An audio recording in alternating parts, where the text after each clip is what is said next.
saudara-saudara sekalian, bapak-bapak, ibu-ibu, adik-adik, emak-emak, anak-anakku yang kucintai dan kusayangi, saudara-saudara sekalian, saya bersama Saudara Gibran Rakabuming Raka dan seluruh koalisi Indonesia Maju menyampaikan penghargaan yang setinggi-tingginya atas pengorbanan saudara-saudara, kehadiran saudara-saudara pada siang hari ini.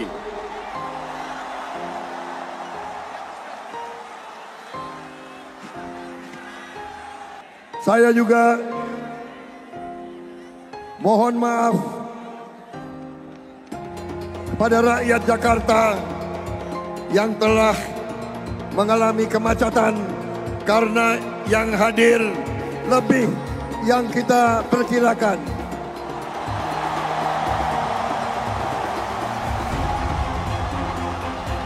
Kita perkirakan yang datang 200.000, tapi laporannya mendekati 600.000 yang hadir, saudara-saudara sekalian.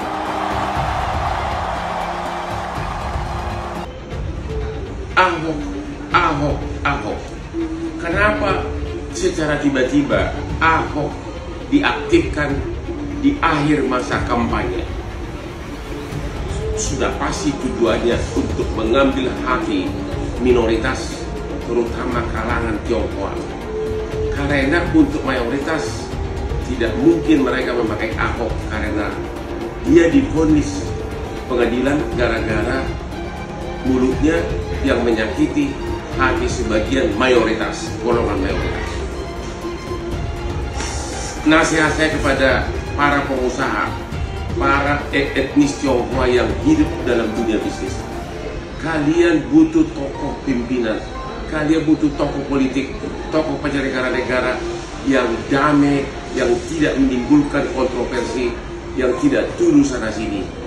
Jangan terulang lagi nanti seperti dulu demo terhadap oknum tersebut karena dia tidak bisa menjaga mulutnya.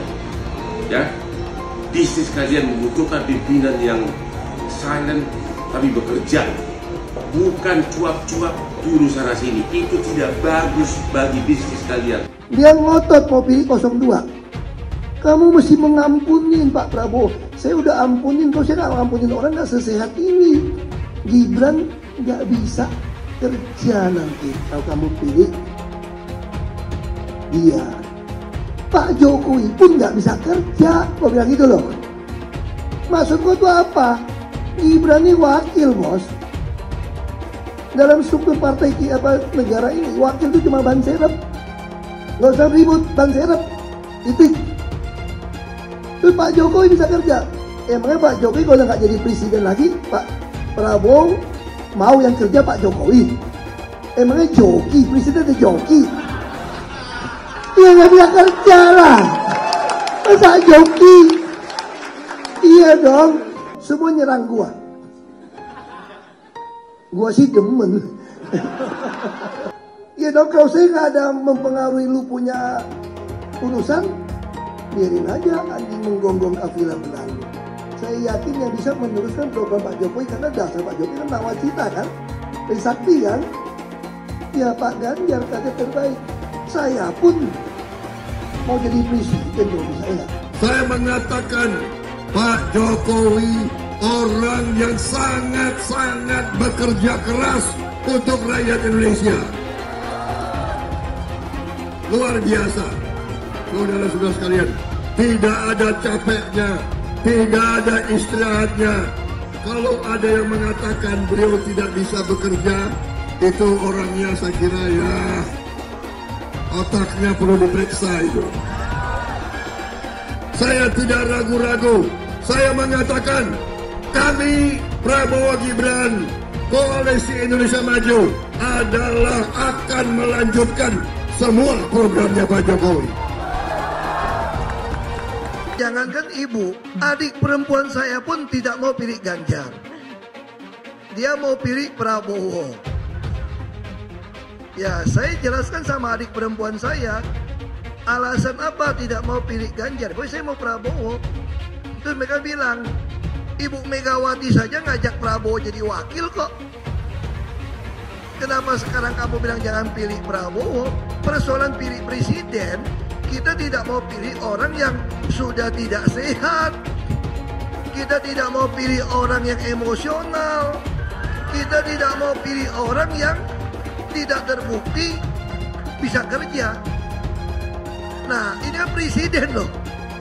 Dan lagi pula kita khawatir kalau tiba-tiba Gibran yang naik. Sekarang saya mau tanya, di mana ada bukti Gibran bisa kerja selama wali kota? Terus ibu kira Pak Jokowi juga bisa kerja? Nah, makanya kita bisa berdebat itu. Saya lebih tahu, makanya saya nggak enak ngomong depan umum. Tapi kalau ibu mau pilih Pak Prabowo pun itu hak ibu.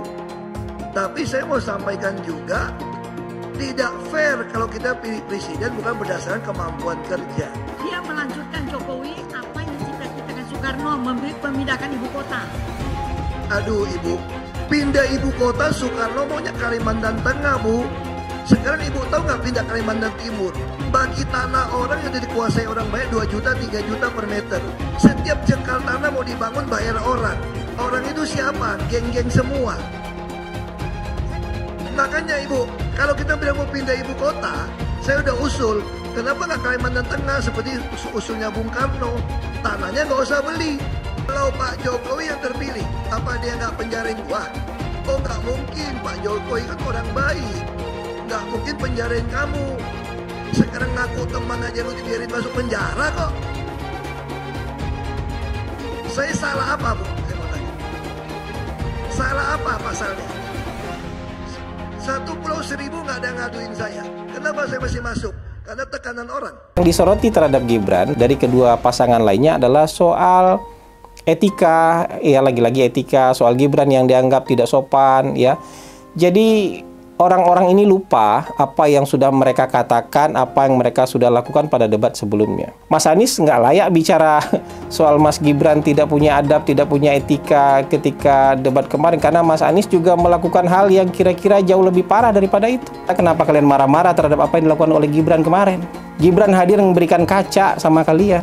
Anak sekecil itu berkelahi dengan Mahfud. Yang dulu-dulu Pak Prabowo diajar 2 orang, tidak ada yang ngomong etika. Sekarang yang tua baper sama anak kecil, cie. Yang lain kelihatannya suhu, ternyata cupu. Mas Gibran kelihatannya cupu, ternyata suhu.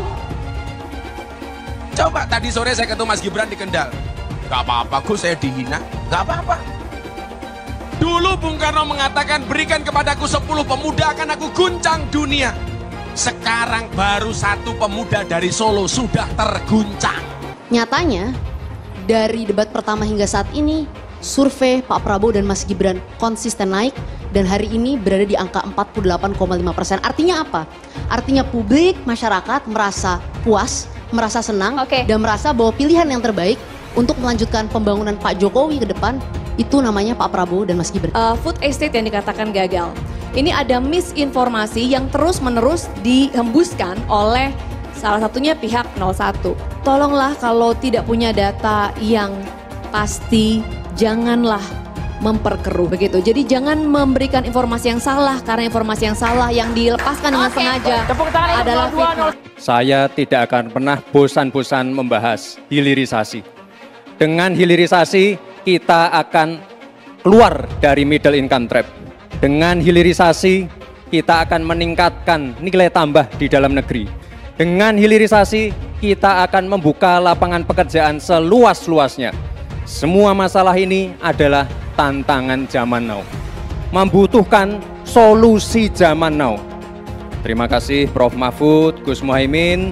Semoga debat malam ini memberikan gambaran tentang kemana arah bangsa ini akan melangkah. Sekali lagi, tantangan zaman now membutuhkan solusi zaman now. Tentunya anak-anak zaman now perlu lebih banyak lagi dilibatkan. Terima kasih Pak Prabowo sebagai salah satu senior dan teladan yang paling banyak melibatkan anak-anak zaman now. Langkah awal menuju Indonesia Emas, datang ke TPS, coblos nomor 2, Prabowo Gibran.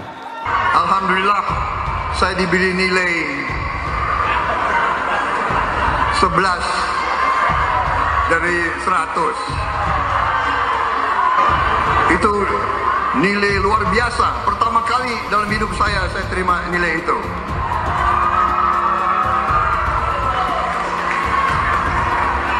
Dari orang yang saya beri kebaikan.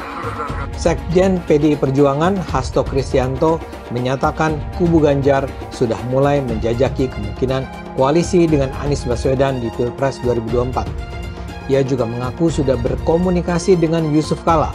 Kalau gitu, mungkin nggak kubu Ganjar bersatu dengan kubu Anies untuk mengalahkan Prabowo? Ya tentu saja mungkin. Saat ini suara Prabowo memang jauh di atas kedua lawannya. Tapi kalau pemilu berlangsung 2 putaran, selalu terbuka kemungkinan keduanya bersatu untuk menyingkirkan Prabowo. Tapi masalahnya, ini juga bukan pekerjaan yang mudah. Demi kekuasaan, para ketua umum dan pimpinan mungkin saja memutuskan bersatu, dan komposisi capres-cawapres akan ditentukan perolehan suara di putaran pertama. Tapi, keputusan elit ini sangat bisa dibongkar oleh penolakan di level akar rumput. Kaum elit partai bahkan bisa dituduh sebagai pengkhianat. Hubungan pemilih PDIP dengan pemilih PKS atau dengan kubu 212, Rizik, FPI, bukanlah sesuatu yang bersifat harmonis untuk jangka waktu yang lama. Bahkan di dalamnya ada muatan kebencian. Kalau Pak Prabowo, Menteri Pertahanan, rate-nya 11 dari 100, itu kalau berarti kan antara dari 1,1/10 ya. Kecil sekali loh itu Pak. Kira-kira nih, berapa rate seorang menteri yang dipecat? Yang disampaikan oleh Mas Anies, sebagian besar yang disampaikan oleh Pak Ganjar itu kebohongan, itu fitnah. Saya lanjut ke Pak Anies, dan ini paling banyak bohongnya, ya, paling banyak bohongnya. Ini bengis sekali ini pernyataan, bengis dan jahat, hanya untuk tujuan menjatuhkan Pak Prabowo, kemudian menggunakan data palsu dan bohong. Dan publik itu sudah mendengarkan pernyataan bohong itu. Dan sebagian publik itu sudah mengkonsumsi pernyataan bohong itu. Dan itu berbahaya. Itu pernyataan bohong yang luar biasa. Kinerja Kementerian Pertahanan. Pertanyaannya sekarang terkait dengan pertahanan, berapa skor yang Bapak berikan atas kinerja Kementerian Pertahanan yang dipimpin oleh Bapak Prabowo? Silakan Pak Ganjar. 5 juga. Skornya justru di bawah 5, Mas Ganjar. Kalau 5 itu ketinggian, Pak Ganjar. Terima kasih, Pak Ganjar. Anies gak usah takut. Disebut aja angkanya berapa gitu loh. Kayak saya gitu loh. Jangan di bawah 5, sebut aja berapa. 11, Mas. Dari 100. Jangan hutang itu digunakan untuk kegiatan yang non-produktif. Misalnya, hutang dipakai untuk membeli alutsista bekas oleh Kementerian Pertahanan. Itu bukan sesuatu yang tepat. Justru kita harus sebaliknya yang kita kerjakan. Pak Anies, saya kira Pak Anies perlu belajar ekonomi lagi, ya kan? Karena beberapa hari yang lalu calon wakil presiden Bapak menyampaikan negara kita tidak dalam keadaan perang, sehingga untuk apa kita harus beli alat-alat perang. Tapi hari ini Bapak mengatakan Bapak setuju. Ya, sekali lagi data-data yang Bapak pegang adalah keliru, dan juga Pak Ganjar tadi juga banyak kelirunya. Saya sangat transparan, dan semua partai yang mengusung Bapak Profesor Anies mendukung APBN, berarti mendukung program saya, termasuk PDIP. Ini bukan soal pribadi, ini soal negara, ini soal policy. Penjelasannya ya di tempat ini, bukan di ruang-ruang tertutup yang tidak diketahui oleh publik. Justru kalau Bapak ketahui datanya salah, tunjukkan di tempat ini sehingga publik bisa mengetahui, bukan dalam pertemuan-pertemuan lain yang tidak jelas. Pak Anies, saya tidak bicara tertutup, saya bicara di Dewan Perwakilan Rakyat, di mana semua partai yang mengusung Bapak hadir dan menyetujui yang saya ajukan. Sesudah keputusan MK, dan kemudian di MK dibentuk MK yang hasilnya mengatakan bahwa terjadi pelanggaran etika berat yang menyebabkan keputusan yang dibuat oleh MK secara etika bermasalah. Sesudah Bapak mendengar bahwa ternyata pencalonan persyaratannya bermasalah secara etika, pertanyaan saya, apa perasaan Bapak ketika mendengar bahwa ada pelanggaran etika di situ? Bagaimana perasaan Mas Prabowo? Soal etik. Enggak semua etik. Oposisi itu penting dan sama-sama terhormat. Sayangnya tidak semua orang tahan untuk berada menjadi oposisi. Oke? Seperti sampaikan Pak Prabowo tidak tahan untuk menjadi oposisi. Apa yang terjadi? Beliau sendiri menyampaikan bahwa tidak berada dalam kekuasaan membuat tidak bisa berusaha. Karena itu harus berada dalam kekuasaan. Pak Prabowo, karena nomor 2, saya pertanyaannya 2. Ada 12 kasus pelanggaran HAM berat, mulai dari peristiwa 65, penembakan misterius, Talang Sari, penghilangan paksa, sampai Wamena. Pertanyaan kedua, di luar sana menunggu banyak ibu-ibu, apakah Bapak bisa membantu menemukan di mana kuburnya yang hilang agar mereka bisa berziarah? Apalagi mau ditanya kepada saya sudah menjawab berkali-kali, ada rekam digitalnya. Saya sudah jawab berkali-kali, tiap 5 tahun kalau polik saya naik, ditanya lagi soal itu.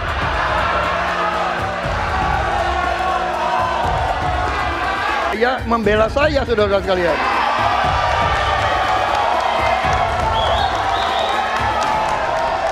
Jadi, masalah HAM jangan dipolitisasi, Mas Ganjar, ya. Pak, komentar Pak Prabowo terhadap putusan MK yang melahirkan MK itu aja. Ini Mahkamah Konstitusi, aturannya sudah jelas. Kita juga bukan anak kecil, rakyat kita juga pandai, rakyat kita lihat, rakyat kita tahu. Mas Ganjar, kita tahulah ya bagaimana prosesnya, ya. Yang intervensi siapa, ya kan? Yang intervensi siapa, tapi intinya adalah kita tegakkan konstitusi, kita tegakkan undang-undang, kita perbaiki yang kurang sempurna, dan kita patuh kepada komitmen undang-undang itu sendiri. Kelihatannya setelah ini jatahnya Pak Prabowo. Calon yang saya pilih, saya katakan di sini ya, saya yang pilih, saya yang minta, saya yang memilih. Tidak ada itu dinasti-dinastian.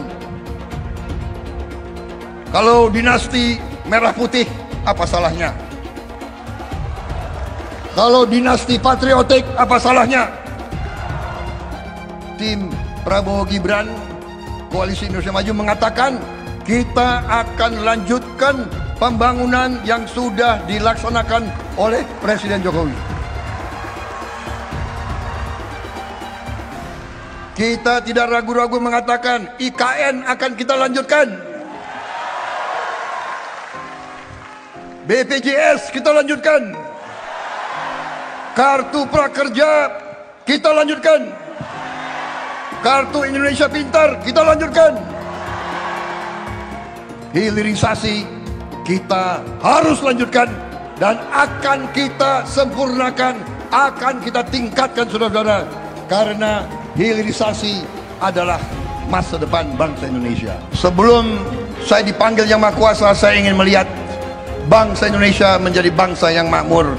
Saya tidak mau lihat ada kakek-kakek umur 70 tahun masih menarik becak untuk cari sesuap nasi.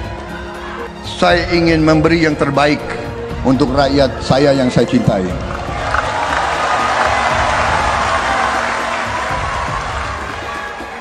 Saya selalu menggaungkan yang namanya narasi keberlanjutan narasi penyempurnaan. Jadi nggak ada yang namanya arah baru atau perubahan. Kalau surveinya bagus, kita kerja keras lagi, biar bisa satu putaran. Saya mensyukuri kenapa kalah, kenapa ditahan. Saya bersyukur atas itu semua. Saya coba bayangkan ya, kalau seandainya waktu itu kita menang gitu ya, hari ini belum tentu kita bisa nikmati seperti ini. Kita bersyukur 5 tahun Tuhan izinkan kasih ke orang yang pintar ngomong untuk kerja. Coba kalau kita bayangkan gitu ya, kalau kemarin saya masih jadi gubernur, ini saya udah turun ini. Tapi yang pintar ngomong itu dikira orang hebat kan? Ini lebih berbahaya tahun 2024. Langsung ketahuan karakternya. Langsung ketahuan itu. Di saya juga ada kutipan Pak di kamar saya Pak. Tulisannya, Jakarta telah mengambil keputusan yang fatal. Jangan hanya konsentrasi pada pembangunan benda-benda mati yang indah difoto dan bisa ditunjukkan dalam 5 tahun hasilnya. Kalau kita mau menilai sebuah janji, maka lihat janjinya atau lihat kenyataannya. Dulu janjinya apa ya? Dan ini aneh, betul-betul aneh. Ini bukan kampanye, tapi saya sampaikan sini. Di satu sisi menyiapkan jalur-jalur air untuk dikirim ke laut, di sisi lain di lautnya dipasang dengan pulau reklamasi, tinggal tunggu waktu jadi rob, air balik. Dan ini melawan sunatullah. Kenapa? Air itu turun dari langit ke bumi, bukan ke laut. Harusnya dimasukkan ke dalam bumi, masukkan tanah. Di seluruh dunia air jatuh itu dimasukkan ke tanah. Bukan dialirkan pakai gorong-gorong raksasa ke laut. Jakarta telah mengambil keputusan yang fatal. Bukan banjir, itu memang parkir air. Bukan banjir, itu memang parkir air. Masyarakat berkeliling dengan membawa toa untuk memberitahu semuanya, termasuk sirine. Ibon 82 miliar. Apa alat transportasi yang dimiliki oleh hampir setiap orang? Alat transportasi yang dimiliki semua orang adalah kaki. Kalau seandainya orang Jakarta percaya Pak Anies jadi gubernur pun, saya berani jamin kok dia akan lakukan normalisasi yang sama seperti saya lakukan kok. Gak usah bohong lah. Ketika air sampai di muara, maka siap untuk dipompa ke laut. Pancasila Soekarno, ketuhanan ada di pantai. Anak Tuhan dari mana? Kalau Yesus anak Tuhan, bidangnya siapa? Besok di seluruh wilayah Indonesia kami katakan dan Iblis hanya menggoda orang yang beriman. Makanya jarang-jarang orang kafir kerasukan setan. Yang kerasukan setan itu orang baik-baik. Jarang, saya belum pernah nengok Cina kerasukan setan.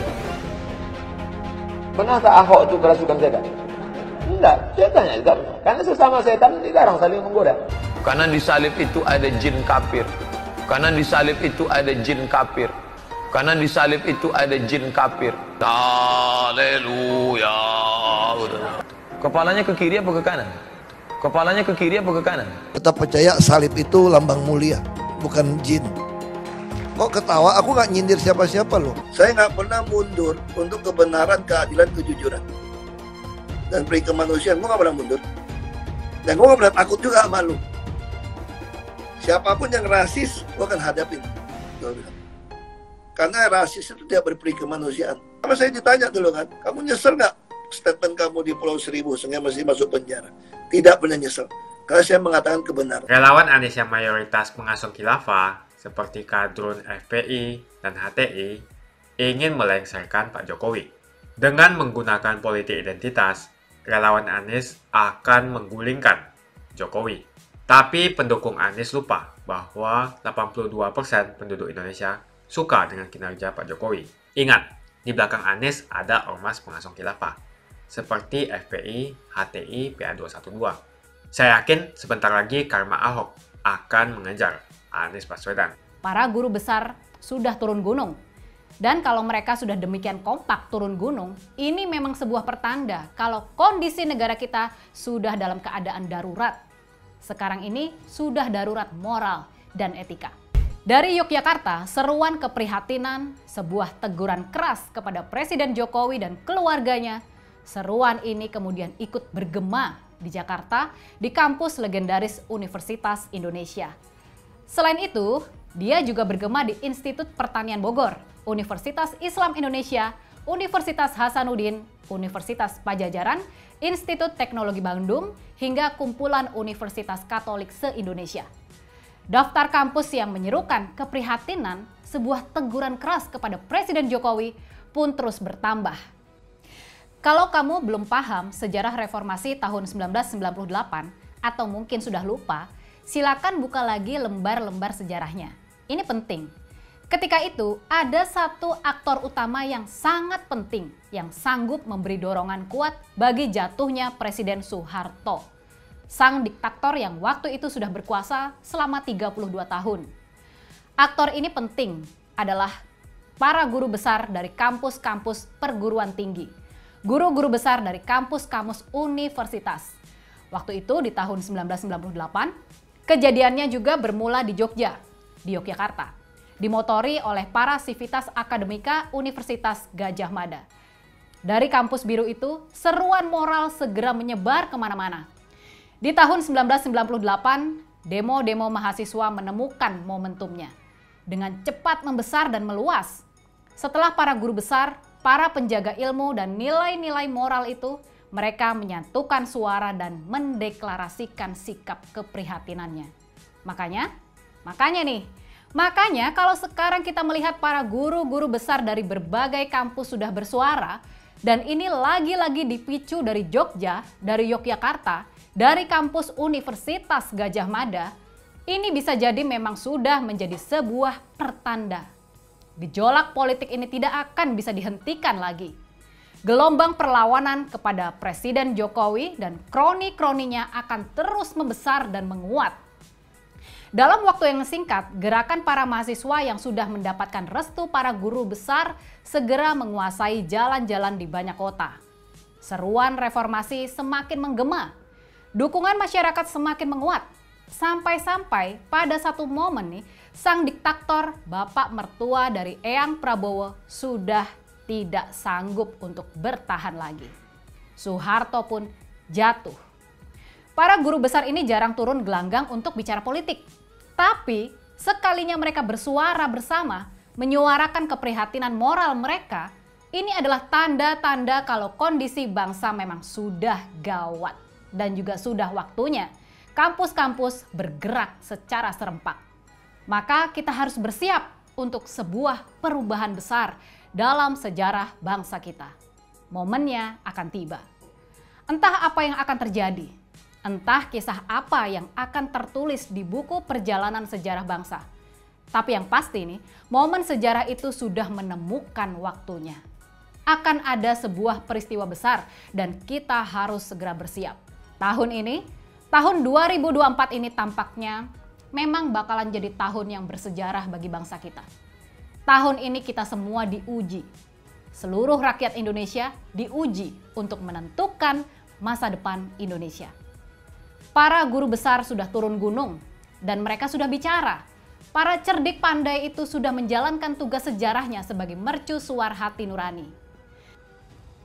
Gerakan asal bukan Prabowo, asal bukan paslon nomor 2, ini sudah menjadi gerakan moral untuk menyelamatkan masa depan bangsa, masa depan anak cucu kita. Kita pastinya nggak mau mewariskan Indonesia yang syarat nepotisme, korupsi, dan kolusi. Kita pastinya nggak mau kepemimpinan negara kita dipenuhi dengan kemunafikan. Kita harus menghentikan kerusakan moral ini dan caranya adalah dengan tidak memilih paslon nomor 2 di Pilpres 2024 ini. Makanya Pilpres tahun 2024 menjadi demikian krusial. Ini bisa jadi momen bagi kita semua, bagi rakyat Indonesia, untuk bisa menghentikan kerusakan moral agar tidak semakin meluas, tidak semakin parah. Ini demi masa depan Indonesia, negeri kita yang tercinta. Tentu kondisi sekarang ini menimbulkan keprihatinan. Keprihatinan yang sangat mendalam di hati para pemilih Presiden Jokowi di Pilpres tahun 2014 dan tahun 2019. Di hati kita semua. Tapi Presiden Jokowi memang seorang manusia biasa yang tidak luput dari salah dan celah. Dia tidak luput dari godaan kekuasaan dan juga tidak luput dari salah perhitungan. Semakin dekat Pilpres, relawan Anies semakin beringas dan Anies semakin galau. Dengan menggunakan politik identitas, relawan Anies akan menggulingkan Jokowi. Relawan Anies yang mayoritas mengusung khilafah seperti kadrun FPI dan HTI ingin melengsarkan Pak Jokowi. Tapi pendukung Anies lupa bahwa 82% penduduk Indonesia suka dengan kinerja Pak Jokowi. Saya pikir kalau terjadi baku hantam, maka ada 82% yang akan menghajar kadrun pengasong khilafah itu. Nasdem pun semakin pusing melihat Anies, karena elektabilitas Anies semakin jatuh. Dan banyak kader-kader Nasdem terjerat kasus korupsi, seperti belakangan kasus korupsi BTS. Kasus korupsi 8 triliun yang dilakukan oleh kader terbaik Nasdem yaitu Johnny G. Plate, ini sangat menghantam Partai Nasdem, menteri dari Kementerian Pertanian, di mana ini juga adalah dari Partai Nasdem. Apalagi belakangan ada 120.000 kader dari Partai Nasdem pindah ke Partai Perindo. Semenjak Nasdem mengusung Anies, banyak sekali petaka yang diterima oleh Nasdem. Apakah ini merupakan karma dari Ahok? Silahkan komentar di kolom komentar. Yang jelas saya tidak akan memilih Anies, karena Anies bukan pribumi yang jelas. Dan Anies juga merupakan antitesis daripada Jokowi. Antitesis artinya bertolak belakangan dengan semua kebijakan Jokowi. Anies sudah terang-terangan menyebutkan dia tidak akan melanjutkan kinerja dari Pak Jokowi. Tidak ada infrastruktur yang akan dibangun jika Anies memimpin Indonesia 5 tahun ke depan. Lagi pula Anies juga didukung oleh khilafah dan pendukung Anies dari ormas seperti FPI dan juga HTI. Apa kita mau FPI dan HTI kembali di Indonesia jika Anies memimpin? Anies adalah bapak politik identitas yang menghalalkan segala cara untuk menggapai kekuasaan, termasuk menggunakan politik identitas berbasis agama. Kita lihat di kasus Ahok. Kita sudah bisa melihat kinerja Anies selama 5 tahun di Jakarta, dan ini merupakan rekam jejak Anies Baswedan. Tidak ada satupun janji yang dipenuhi dan tidak ada kinerja yang bisa dibanggakan. Dari DP 0%, OKOC, kelebihan bayar, Formula E, banjir, sumur resapan, jalan rusak, dan gonta-ganti nama jalan. Jadi saya rasa tagline perubahan yang diusung Anies adalah tagline merubah kata korupsi menjadi kelebihan bayar, supaya semua koruptor tidak dijerat oleh pasal korupsi. Karena mereka semua hanya melakukan kelebihan bayar. Jadi perkataan Ahok sudah terbukti dan Jakarta sudah menjadi korban. Jangan biarkan Indonesia menjadi korban kibulan Anies Baswedan. Suara minoritas jangan lagi merasa takut untuk memilih pemimpin yang membela hak minoritas. Karena Anies jelas hanya memanfaatkan suara minoritas untuk mendapatkan suara. Ingat, di belakang Anies ada ormas pengasong khilafah seperti FPI, HTI, PA212. Saya yakin sebentar lagi karma Ahok akan mengejar Anies Baswedan. Begitu saja opini saya hari ini. Tuliskan opini kalian tentang Anies Baswedan di kolom komentar. Dan juga tuliskan pendapat kalian tentang people power oleh relawan Anies untuk melengsarkan Pak Jokowi. Tuliskan pendapat kalian. Jika kalian siap untuk melawan people power yang digaungkan oleh relawan Anies, ayo tuliskan lawan people power di kolom komentar. Pastikan Anda semua like video ini dan bagikan video ini ke teman dan family Anda supaya mereka semua mengetahui tentang informasi ini. Tekan tombol subscribe dan bunyikan lonceng notifikasi supaya kamu tidak ketinggalan